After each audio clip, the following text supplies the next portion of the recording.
How's it going, viewers? It's me, Domo, the Domotaku Anime Channel, here today to finally discuss the Volume 3, Episode 12 finale of RWBY. I have come prepared with my RWBY jacket, with my RWBY plushie, with my RWBY thumbnail to discuss everything that happened in this episode. I have to take like 2 rewatches of this show just to or this episode just to sort of grasp things together and sort of make sense of it, because the first time I was watching it I was kind of like just emotional and shit.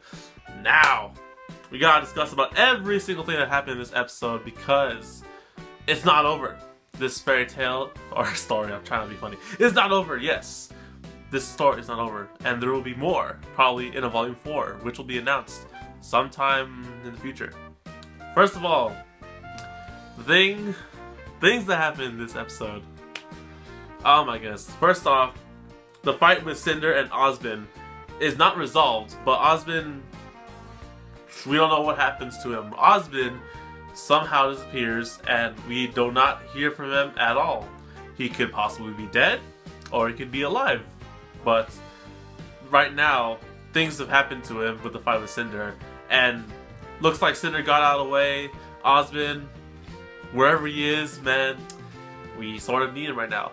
Next, RWBY finally meets up with her team. She finds Team Juniper and her Yang and Blake, and she sees what happens to her arm. Now that was and afterwards, then they decide to go after RWBY and Weiss decide to go after Pyrrha and John, who are still at the school, who just escaped from Cinder and the fight with Osmond. So they're gonna go and bring them back. As much as Ren and Nora wanted to go and find them, RWBY and Weiss are going back to the school to find them. But what happens after that?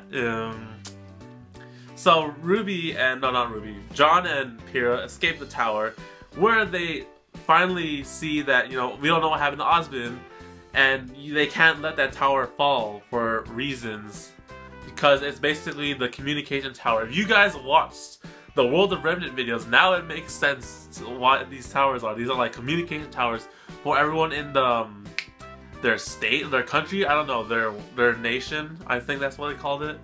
And they can't let it get destroyed, or else they would lose communication with everyone in that nation / country. So, like, Pyrrha and John's plan originally was to find Crow or Good Witch and bring them over to help Osmond, except they don't think that they can do that in time anymore. So Pyrrha makes the ultimate decision. Finally, John and Pyrrha. Yes, I sort of saw that coming.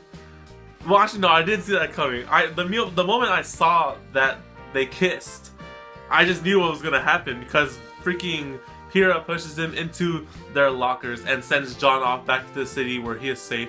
Pyrrha chooses to go back to the tower and fight Cinder alone. Now that is a very noble sacrifice, but man, damn, the first time I saw that. Next up, we finally get RWBY and Weiss arrive on scene, and they get a call from John, like, just to desperately help Pyrrha, and like, damn, like, if that was not an emotional scene that I've seen in this show before. Like, this season, John and Pyrrha were just complete, and I hoped that it would go well for them. But RWBY and Weiss arrive at the school where it's infested by a Grimm, and then Pyrrha is off fighting Cinder. Now, that was a very good fight scene, and I admit Pyrrha did her best, but it was just not enough. It wasn't enough. And Cinder, I don't know what the heck she did to Pyrrha, but she freaking obliterates her from the existence. Like, there's no body, she just like burns her. Yeah, she basically cinders her. And damn! So RWBY like went up on her own because Weiss told her to go, she could handle the rest, and then she's like, go save Pyrrha, right? RWBY gets there just in the nick of time, but then only to see that Pyrrha dies. And then after seeing that, it triggered something in RWBY where I'm assuming she has an more important role in this series, considering it is the title of her name anyways, and that she has a bigger role for Volume 4. Now, after seeing the death of Pyrrha, like, all this, like, light energy thing comes out from her eyes or something like that, and then like this, you see this huge light that freezes the Grimm, the giant bird Grimm, at the tower, and then Cinder is just surprised to see his power as well. And then after that, Ruby passes out. We have this huge time skip of where Ruby and Yang return back to their home with their father. We get to see the father for the first time. I was like, ooh, what's up, Dad? And then, yeah, the dad's pretty cool. And basically, after everything that happened, the school is infested by Grimm. The giant bird thing is frozen in place, and the school is probably closed off. Team RWBY is broken. It's just downright broken. There's no more team anymore. RWBY, even though is like sort of seeing like all this happen, she still wants to fight the good fight. Yang, because of her arm, she just gives up. Blake runs off, probably because of the guilt that she had with Adam cutting off Yang's arm, and she probably just went off solo, probably to find Adam and take revenge and resolve it herself. Weiss was taken by her father because of all this outbreak shit going on. So the whole team's broken. Yes, and like, it's a shame, but Team RWBY is no more. There's no team. And now, afterwards, Crow fills in RWBY about the whole situation, how like she is like someone with special powers, right? And like, I don't know what this detail has to be, right? But Osbin or Crow was mentioning something about how Osbin mentioned that RWBY has silver eyes, which is rare. And I don't know how that plays with it, or how that sort of detail plays with her special powers. But I mean, at first I was assuming it was that RWBY was one of the maidens, maybe possible. We don't know where the other 4 maidens are. We know that one died, and we don't know if like the other details of these maidens from the World of Remnant videos. But basically, RWBY is special, and she must have some sort of bigger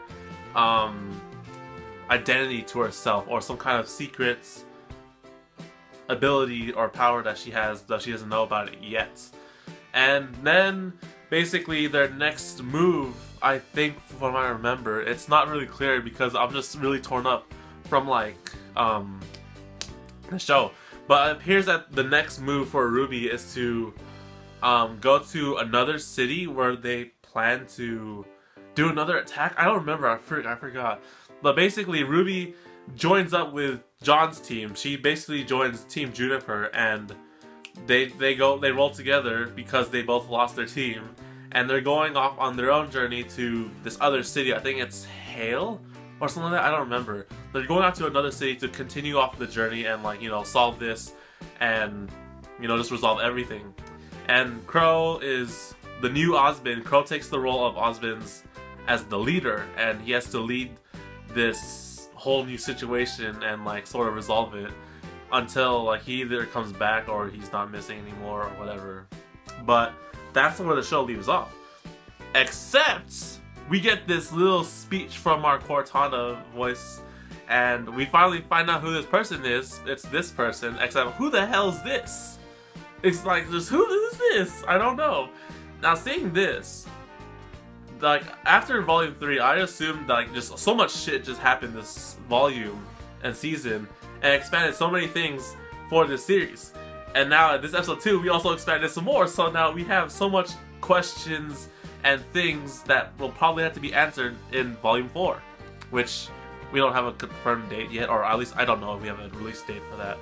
But overall, Volume 3 of the season, I think man, I can't believe I stayed this long. But Volume 3 of the whole series was just the most biggest change ever, because Volume 1 and 2, that just started everything.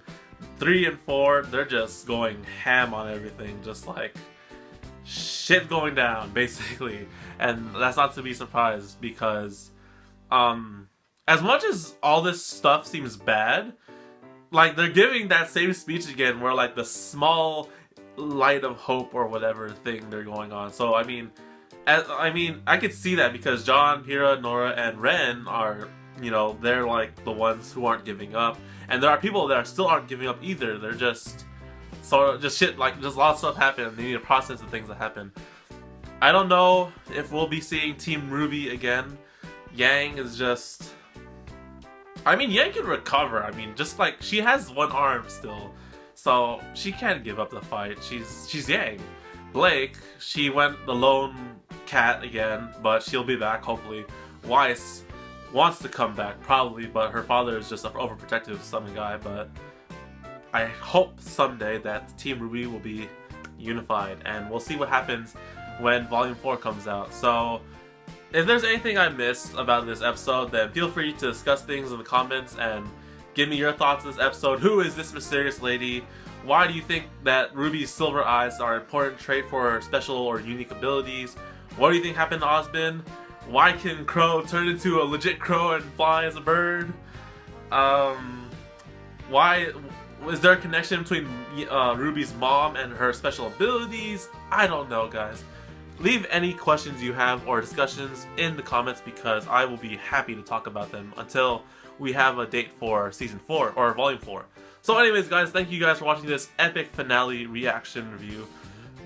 I'm still speechless even talking about it right now. So thank you guys for watching. Like the video if you enjoyed. Leave a comment in discussions and just talk about whatever. And subscribe because when Volume 4 comes out, you bet I will be back with this series.